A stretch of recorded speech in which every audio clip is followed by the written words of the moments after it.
네, 인사드리겠습니다. 다시 저는 정화영이라고 하고요.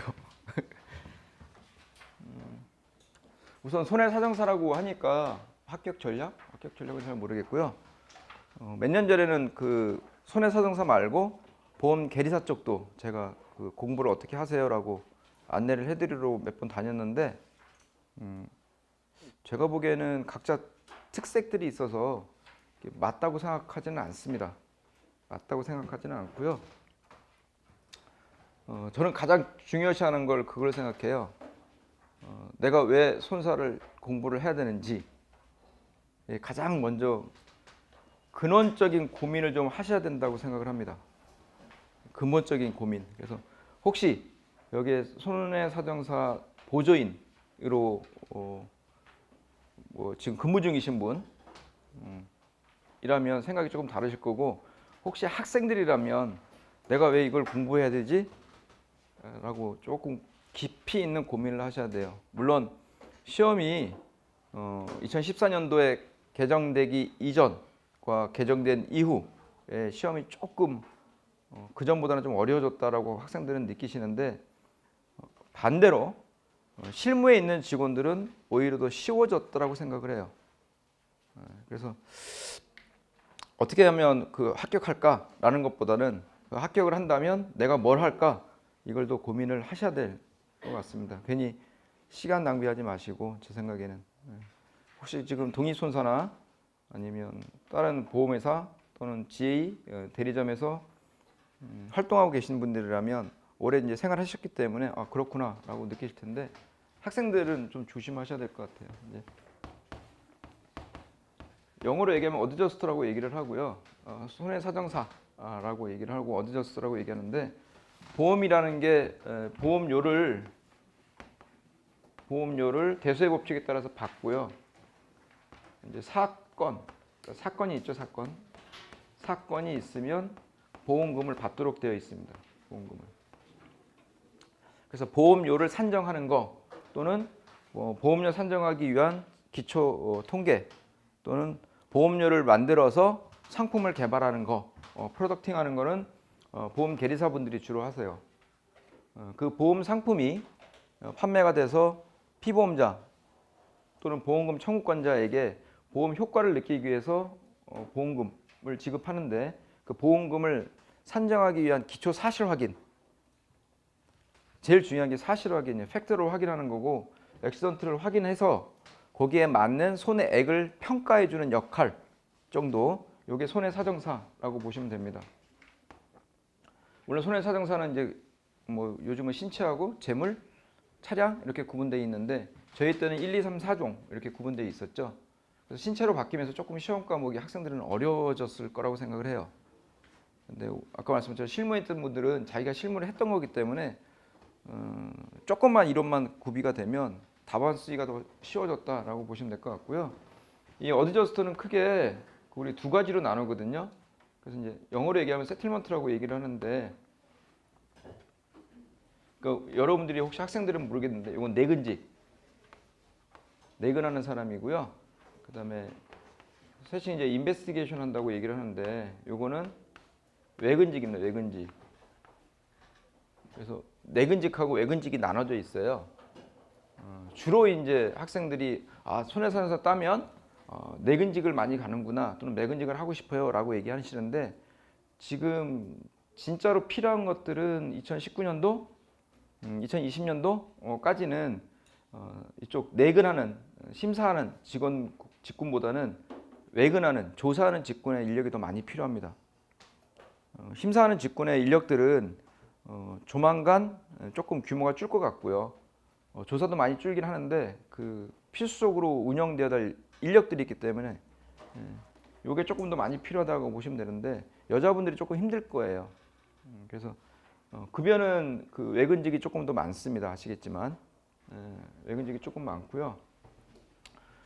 지금 모든 보험회사가 보험회사 외에 업무를, 손해사정 업무를 외부로 위탁을 해서 또는 자회사를 해서 운영을 하고 있는데, 자회사까지 해서 보험회사하고 자회사까지 해서 손해사정사에 대한 보험업법 의무 비율이 있어요. 충족 비율. 그래서 3분의 1을 손해사정사로 채워야 되는데 그러면 자리가 많겠네라고 생각하시겠죠. 근데 모든 보험회사 또는 자회사는 이미 그 비율을 다 넘었습니다. 이미 다 넘어서 많은 회사들은 이쪽 업무 보상 클레임 업무 하는 쪽에 직원의 한 50% 이상은 이미 손해사정사 자격을 갖고 있어요. 그래서 굳이 내가 안 뽑아도 되거든. 신입사원으로 뽑을 이유가 없잖아요. 그래서 굳이 안 뽑아도 되고, 대신 이제 외부 위탁에 있는 독립 손해사정업을 하는 회사들, 손해사정업자들은 지금 의무 비율이 20%를 채워야 돼요. 손사 비율을 20%를 채워야 되는데 지금 거의 20%를 못 채워요. 보통 한 많이 채워봤자 한 15% 정도. 그래서 20%를 넘기 위해서는 손해사정사 비율을 많이 채워야겠죠. 손해사정사를. 그래서 그쪽 시장은 언제든지 손사 따면 취직이 가능합니다. 취업이. 물론 죄송하지만 나이자는 조금 있습니다. 나이자는 빼고는 취업은 가능한데, 그렇게 그 보험회사 또는 보험회사의 자회사 정도의 그 대우, 급여 수준, 그거는 좀 아니죠, 아직까지는. 그래서 조금 부족한 수준이다라고 보시면 될 텐데, 장기간 그냥 내가 뭐 정년을 무시하고라도 몇 세, 뭐 60세까지 내가 이 업무를 하겠다라고 하게 되면 손사 따르면 굶어 죽지는 않아요, 지금 현재. 근데 요거 말고 내가 그냥 개별적으로 독립 사정업을 하고 싶다, 변호사 사무장처럼 또는 변호사처럼 하게 되면 여러분들처럼 보험회사 경력이 없는 사람은 거의 그 야생에 그냥 내버려 두는 그런 수준이 돼서 굉장히 그건 어려울 겁니다. 그래서 판단을 잘 하셔야 돼요. 왜 이걸 해야 되는지. 그래서 이거를 남들도 해 또는 취직이 어려워라고 해서 들어왔다가 그만두는 비율, 그 독립 손사 또는 자회사 들어와서 그만두는 비율이 거의 한 30% 돼요, 매년. 그럼 그 30%가 손사 자격증이 있는데 다시 다른 회사 가느냐? 아닙니다. 아예 업종을 바꿔버려요. 이 업계에서 떠나. 그러니까 자기가 모르고 들어왔다가 너무 힘든 거예요. 너무. 그래서 심사 쪽은 하고 조사 쪽은 제가 거의 3D 업종이라고 그래요. 보험회사가 지금 보험회사 있는 직원들도 거의 3D 업종이라고 얘기해서 이쪽 클레임 쪽에 되도록이면 부서 배치를 안 받으려고 노력해요. 너무 힘들어서. 사고는 아시겠지만 계속 늘고 있고 20%씩 우리나라가. 또 의료보험도 의료비 보험, 문케어라고 하는 건강보험도 좀 문제가 있고 여러 가지 사정에 의해서 굉장히 지금 사고는 늘고 있고 인원은 한정돼 있다 보니까 자동차 보험 처리하는 대인 직원들, 자동차 보험 처리하는 차량 직원들 또는 일종하는 화재, 그다음에 일배책, 라이어비트 하는 직원들, 그다음에 저희처럼 이제 장기 쪽에 조사하는 직원들, 심사하는 직원들은 거의 다 떠나려고 그래요. 기회만 되면. 여러분들 입장에서 되게 좋겠죠. 많이 떠나니까 또 그만큼 기회가 생기는 거잖아 라고 생각하셔서 들어오면 못 견디고 1, 2년 안에 다 딴 데를 가더라. 제가 보기에는 여태까지. 그래서 경력이 오래된 사람이 별로 없어요. 경력이 한 10년 된 사람 나와봐 그러면 별로 없습니다. 그만큼 어려운 직업이에요, 제가 보기에는. 그래서 깊이 있는 생각이 하셔야 되고요. 내가 이 업무에 진짜 맞는지, 내 성격이 맞는지는 주위에 혹시 합격하신 분들 중에, 아시는 분들 중에 이 일을 하고 있는 사람한테 직접 들어보시는 게 가장 좋습니다. 그래서 저는 여러분들 이제 공부를 하긴 하는데 그런 마인드 없이 공부하시는 분은 그건 말려요. 공부도 어렵거니와 공부 붙어서 합격해서 어디 갔는데 그 일도 너무 어려워서 굉장히 그런 마인드 없으면 말리는 입장이다라고 보시면 됩니다. 대신 그런 성격이 있고 그런 마인드가 추천하다면 굶어 죽지는 않을 거다. 평생. 여자분들은 거의 평생 직장 같아, 제가 보기에는. 어디든 안 잘려, 이거만 있으면. 그러니까 내가 그냥 끝까지 하겠다 그러면 거의 끝까지 갈 수 있는 직업 같아요. 남자분들도 똑같습니다. 대신 조금 급여가 좀 독립업자는 좀 짜서 그 차이가 좀 있고요. 그래서 지금 손사업계에서는 지금 인력난이 있습니다. 손사업계에서는 인력이 부족해서 손해사정사 자격증이 있어요. 라고 하게 되면 자격증 수당을 주면서까지 막 데리고 가려고 서로 막 싸우고 있어요. 요즘도. 그만큼 사람이 없어요. 그래서 왜 그럴까라고 생각해 보면 아까 말씀드린 것처럼 그렇게 많이 1년에 한 300명씩 붙여놔도 그 업계에서 종사를 안 하더라 라고 보시면 될 것 같아서 깊이 있는 좀 고민이 좀 있어야 되지 않나? 저는 그렇게 생각을 합니다. 혹시 손사에 대해서 뭐 궁금하신 점 있으세요? 물론 없겠죠. 그죠? 있으면 안 되죠. 그죠? 제일 좋은 강의는 질문 안 받고 질문 안 하고 시간보다 일찍 끝낸다. 별로 안 오시는 것 같아요. 무슨 기분 나쁜 일들이 다들 있으세요? 제가 뭐 이상하게 생겼나? 그래서 손사 제도는 지금 이런 상황이고 업계나 시장 상황은 아까 말씀드린 것처럼 인력이 많이 부족하다 이렇게 보시면 됩니다. 굉장히 부족하고요. 대신 아까 말씀드린 것처럼 독립 손해사정업자로서 내가 개별적으로 손해사정업을 하겠다라는 건 정말 어렵습니다. 정말 어렵고요. 여러분들 뭐 네이버나 뭐 이런 인터넷 보면 독립 손해해가지고 연봉이 얼마 돼요? 막 이런 분들이 있잖아요. 그분은 상위 1%가 안 돼요. 그런 사람들은 환상 쫓아갔다가 쫄딱 망합니다. 그러니까 절대로 그런 환상에 젖지 마시고요. 대신 보험회사 또는 자회사 또는 손해사정회사 쪽에는 보험회사는 조금 하기는 하지만 굉장히 인력이 부족하고 많이 꼽고 있다라고 보시면 됩니다. 물론 이제 보험사는 손사 자격증이 있다고 해서 뽑아주질 않습니다. 그게 조금 단점이긴 한데 보험회사 빼고 손해사정 자회사 그 다음에 손사법인 여기는 인력난이 무진장 심하다. 이것만 좀 다시 한번 말씀드릴게요. 질문 없으면 계속해도 되죠? 우선 이제 보험업법 얘기하는데 보험업법은 여러분들 관심 없잖아요. 1차는 다 그냥 당연히 붙는 걸로 생각하시는 거 아니에요? 또 아니에요?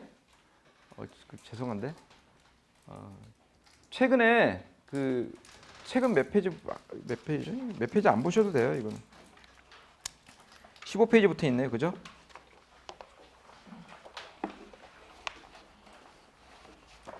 (15페이지부터) 있는데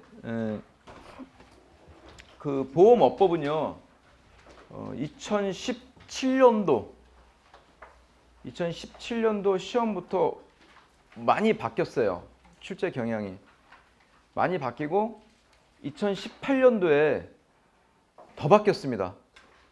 제가 보기에는 올해는 더 바뀔 것 같아요. 그래서 기존의 보험업법은 전략 과목이었어요. 그냥 외우면 되는 과목. 외우면 되는 과목이어서 보통 시험이 4월 달에 있으니까 4월 초쯤 보험업법을 보기 시작하면 보통 기본은 점수 얻는다라고 지금 얘기를 했었는데 그때도 그랬고 지금도 똑같은데요. 보험업법을 지금 12월 달이니까 지금 공부하시면 안 돼요. 제가 보기에는 혹시 여기 보험계약법을 공부를 안 하신 분이 있다면 보험계약법을 먼저 공부하셔야 됩니다.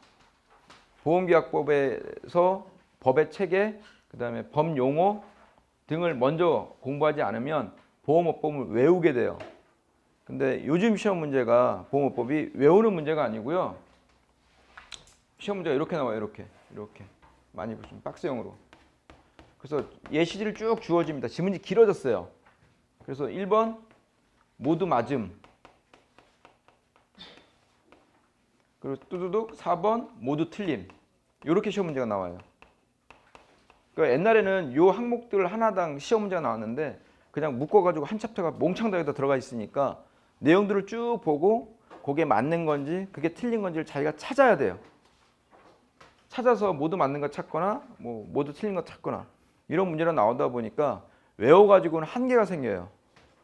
그리고 또 하나는 2018년도, 17년도부터 보험업법이 조금 개정이 됐습니다. 그래서 금융산업 구조 개선에 관한 법률, 금융산업 지배구조에 관한 법률로 보험업법 내용들이 다 빠져나갔어요. 빠져나가다 보니까 그쪽에서 시험 문제가 나올 줄 알았어 저는. 그래서 옛날에 책에는 제가 그 내용을 다 담아놨었는데 2년 동안 보니까 보험법이 아니라고 해서 시험 문제에서 빼더라고요. 근데 문제가 뭐냐면 보험업법이 보는 양이 많아야지 시험이 쉬울 거 아니에요. 보험업법 조문이 조금만 적어질수록 점점 시험이 어렵게 나와요. 문제는. 그 부분들이 다 시험 출제가 안 되다 보니까 실제로 있는 보험업법 조문 가지고 시험 문제 나오는데 그 조문을 이렇게 깔아버린다 이거죠. 여러 가지로. 그래서 전체 조문을 외우시면 다 맞추겠죠. 그래서 사람 머리가 한계가 있잖아요. 그래서 전체 조문을 외우는 게 아니라 보험업법을 이해를 해야 돼요. 이해를. 외우는 거 한 3문제 정도 나오는데 그건 포기하고 내가 타겟을 100점이 아니라 보험업법을 한 90점으로 놓고 한 70점 맞을게 라고 하고 다른 과목에 전략적으로 점수를 배분을 시켜야겠죠. 자기 타겟 목표를. 그렇게 안 하면 1차부터 떨어집니다. 1차부터 요즘은. 그래서 보험회사 직원들이 2차가 어려운 게 아니고요. 보험회사 직원들 거꾸로 요즘 1차가 더 어렵다고 얘기를 해요. 1차가. 그래서 전체를 이렇게 이해를 못하면 문제 풀기가 상당히 어렵게 지금 나왔고 문제는 저렇게 나오다 보니까 다른 시험 과목에 분배할 수 있는 시간이 줄어드는 거죠. 지문이 길어지니까. 그래서 지문이 길어져서 보험법을 빨리 풀고 보험계약법 어려운 거 좀 봐야 되는데 시간 배분이 동시에 두 가지가 똑같아지니까 보험업법도 망치고 보험계약법도 망치고 뭐 이렇게 돼버리는 사정이 됐습니다. 그래서 우선 공부는 제가 생각하기에는 지금쯤은 보험계약법을 다 일회적으로 했어야 될 것 같고요. 보험계약법은 개인 간의 관계를 규율하는 법이기 때문에 조문수는 별로 안 나와요. 상법보험편에 조문수는 별로 안 나오는데 그 케이스별로 어떻게 적용이 돼야 되는지에 대해서 각각의 판결이 있죠. 케이스별로 어떻게 적용이 되는지 각각의 판결이 있습니다. 판결이. 그래서 이 판결을 최신 판결을 모르면 시험에 떨어져요. 여기 나오기 때문에. 그래서 그 판결을 얼마큼 많이 봤냐 또는 그 판결 내용에 대해서 얼마나 내가 숙지하고 있었느냐 이해하고 있었느냐가 보험계약법의 당락을 결정하고요. 그 보험계약법에 그 정도 수준이 있는 다음에 보험업법을 보면 굉장히 쉽습니다. 이해하시기에. 그래서 그게 저는 항상 순서라고 생각을 해요. 보험업법보다는 보험계약법을 먼저 공부하시고 그 이후에 보험업법을 이해하시는 편이 훨씬 더 여러분들한테 도움이 될 거다라고 보시면 될 것 같아요. 그래서 보험업법도 일반적으로 법 조항에 나와 있는 것처럼 용어 정리 있고 총칙이 있고 뭐 상호회사 있고 이렇게 쭉 조문이 이렇게 돼 있는데요. 그 조문 따라 여러분들이 공부하시다 보면 어려워서 못해요. 어려워서 못하니까 외우죠. 그죠? 외우다가 안 외워지니까 시험장 가서 책상에 써놓죠. 안 써놔요? 책상에? 안 써놓나 보네. 책상에 써놓거나 벽에 써놓잖아. 그래서 자리 옮겨 그러면 책상 들고 옮기잖아요. 자기 써놨기 때문에. 근데 꼭 써놓은 거는 안 나와 시험에. 사람이 이상하죠, 그죠? 그래서 그렇게 하시면 점수 얻기가 굉장히 어려워요. 아까 말씀드린 것처럼 보험계약법이 이 케이스를 다 알기가 굉장히 어렵습니다. 케이스를 다 알기가 굉장히 어려워서 점수 얻기가 좀 어렵다. 그러면 보험업법 또는 손사이론에 커버할 수 있는 점수대를 받아야 되잖아요. 그거를 커버할 수 있는 점수대를. 그런데 옛날에는 커버가 가능했는데 지금은 그렇게 하면 실패합니다. 그래서 보험업법은 제가 항상 얘기하는 게 그거 있어요. 공부하는 게. 자동차의 보험 이론도 똑같고 보험업법도 똑같아요. 보험계약법도 똑같습니다. 제가 목차집을 만들려고 항상 얘기해요. 모든 책에 목차를 받아서 목차를 외웁니다. 목차를. 그래서 목차를 외워서 그 목차 따라서 쭉 키스토리를 찾아가는 이런 공부하는 게 가장 좋은 것 같아요. 제 경험적으로는. 그래서 목차가 일반적으로 자동차 보험도 그렇고 보험업법도 다른 책하고 조금 순서가 다릅니다. 제가. 그러니까 약간은 소설책처럼 편하게 읽을 수 있게끔 목차를 구성을 했다라고 보시면 될 것 같아요. 그래서 다른 책하고 좀 다르고요. 그다음에 법 조항하고도 달라요. 내용이. 순서가. 그래서 제가 항상 주장하는 거 목차 외우십시다라고 얘기를 드립니다. 목차. 그래서 그렇게 공부하시면 보험법은 글쎄요, 보통 한 75, 75에서 한 90대 정도 점수를 얻는 것 같아요. 그래야지 보험계약법 조금 망친 거, 손사일은 조금 망친 거 커버하지 않을까라고 생각하고 있습니다. 자, 그 다음에 이제 자동차 보험을 또 할게요. 자동차 보험은 제가 실무를 한 5년을 했고요. 지금 재산보험 쪽에는 지금 거의 9년째 지금 근무하는 것 같아요. 이쪽 장기 쪽에는 하고 뭐 근제나 배책 하겠지만 그쪽 업무를 한 3, 4년은 본 것 같아서 아마 보상 쪽에 모든 그 클레임 종류별로는 제가 다 해본 것 같은데 자동차 보험이 그전에는 굉장히 어려웠어요. 근데 요즘은 가장 쉽다고 생각합니다, 저는. 근데 학생분들은 거꾸로, 공부하신 분들은 거꾸로 자동차 보험이 되게 어렵다고 생각하시더라고요. 그 왜 그런지 잘 모르겠는데 저랑 차이점이 좀 있는 것 같아요. 자동차 보험은 근지하고 똑같이 출발합니다. 이렇게 출발해요. 그래서 배상 책임을 항상 제가 먼저 얘기를 해요, 강의할 때. 그래서 법에 의한 배상 책임을 얘기합니다. 법에 의한. 민법이든 자배법이든 법에 의한 배상 책임을 얘기를 해주고요. 그래서 배상 책임이 있어 라고 하면은 배상 책임을 부담하고 있는 피보험자에게 보험회사, 보험자가 어떻게 하면 서포팅 해줄까라는 관점에서 보면 배상 책임이 있고 나온 게 그 다음에 이제 보상 책임이 나와요. 그죠? 그래서 보상 책임은 항상 약관에 나와 있는 규정에 따릅니다. 약관에 있는 규정. 그래서 약관에 있는 규정에 따르고 배상 책임도 있고 보상 책임도 있어. 그러면 얼마 줄까? 누구한테? 피해자한테, 보험금 청구권자한테 얼마 줄까? 라고 하는 게 여러분들 이게 서술 문제예요. 서술 문제. 제일 큰 문제. 요 순서가. 그래서 강의 때마다 제가 이렇게 써놓는데 이 순서에 따라서 답안을 쓰시는 분이 별로 없어요. 실제 답안을 보면 자기가 생각나는 대로 써. 우선은. 그렇게 되면 좋은 점수를 받기는 좀 어렵다라고 보시면 될 것 같고요. 그래서 자동차는 내가 타서 남을 다치게 하는 경우가 있고 내가 다치게 하는 경우가 있어요. 그래서 그걸 혼합보험이라는 용어를 쓰는 거고요. 자동차는. 그래서 상법보험편에 자동차 보험이라고 별도의 챕터가 있죠. 우선 기본적으로 화재보험이 있고 그 다음에 배상책임보험이 있고 운송보험이 있고 해상보험이 있고 자동차 보험이 별도로 나옵니다. 챕터가. 그러니까 자동차 보험은 남을 다치게 한 대인, 내가 다친 상해를 합친 혼합보험이기 때문에 별도의 챕터가 있다라고 보시면 될 것 같고 시험은 큰 문제는 주로 대인에서 남을 다치게 한 경우에 나오겠죠. 우리 신체 손상이니까 남을 다치게 한 경우에 다치게 한 사람, 운전한 사람 또는 차량을 갖고 있는 사람은 책임을 부담해 안 해? 있어 없어? 법에 의한 책임이 있어 없어? 요거를 판단합니다. 그래서 주로 자배법을 얘기를 하죠. 자동차 손해배상 보장법 해가지고 자배법을 얘기를 하고요. 자배법에 의해서 내가 책임이 있어 라고 하게 되면 자동차 보험 약관에 따른 보상 책임을 논합니다. 그래서 보상 책임을 논할 때는 항상 누가 피보험자예요? 누가 보험금 청구권자예요? 네, 보험금 청구권자가 배상 책임을 부담하지만 약관상 보상하지 않는 면책조항이 있어요? 이렇게 물어봐요. 그래서 약관상 면책조항도 없어요. 그러면 보험금 줘야 되겠구나 라고 생각하는데 여기에 특약을 걸어 놓습니다. 시험 문제도 항상. 그래서 특약 위반이 있어요? 라고 따져봐요. 특약 위반이 있어요? 그래서 이것도 없어. 그러면 그러면 당신한테는 얼마 물어줄 거예요? 라고 얘기하는데 제가 아까 말씀드렸던 대인이기 때문에 이렇게 검토를 하는 거고요. 자동차 보험은 특색이 피보험자가 여러 명이에요. 다수. 피보험자가 되게 많습니다.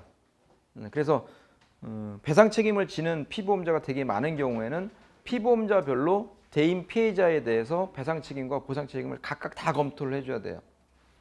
그래서 통상 이제 제일 많이 발생되는 사고가 우리 후미추돌 사고인데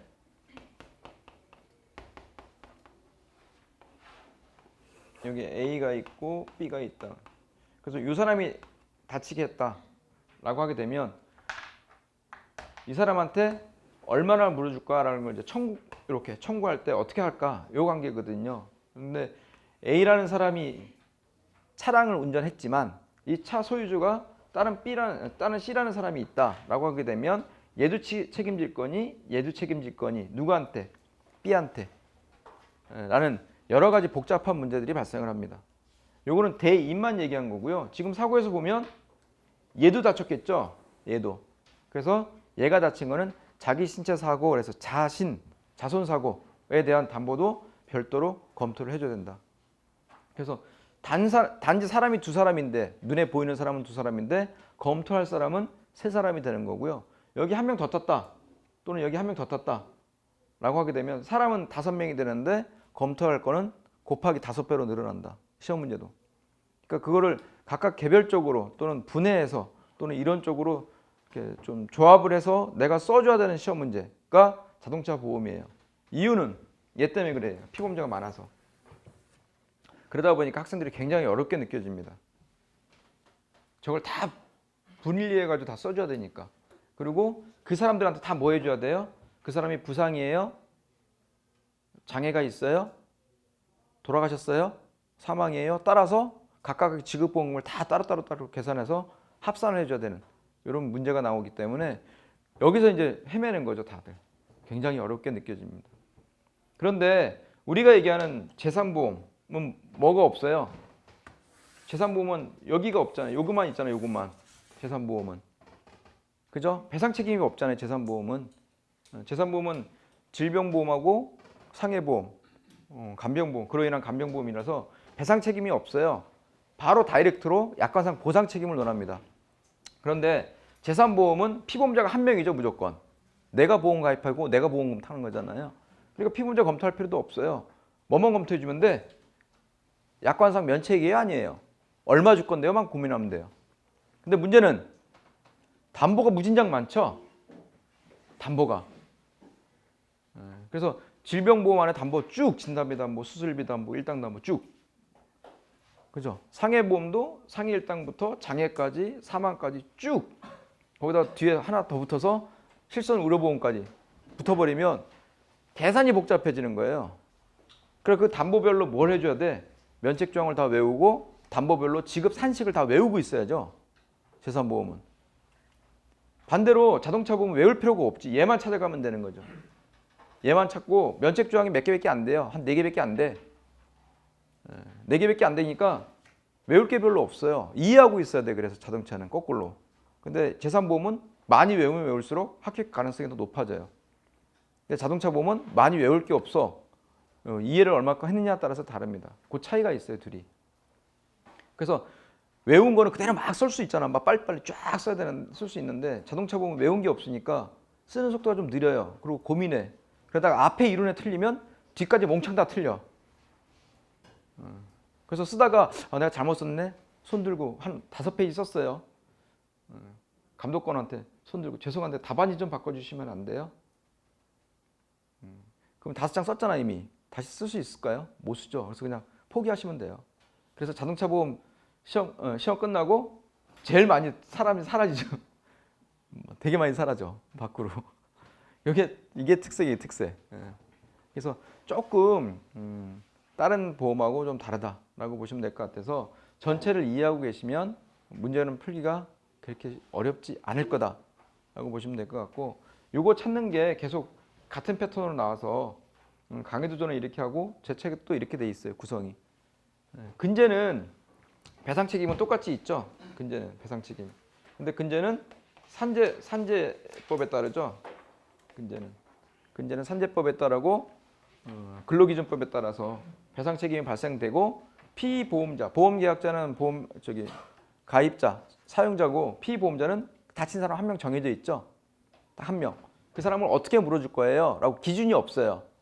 그래서 법원 판결 내에 따릅니다. 이게 다른 거예요, 다들.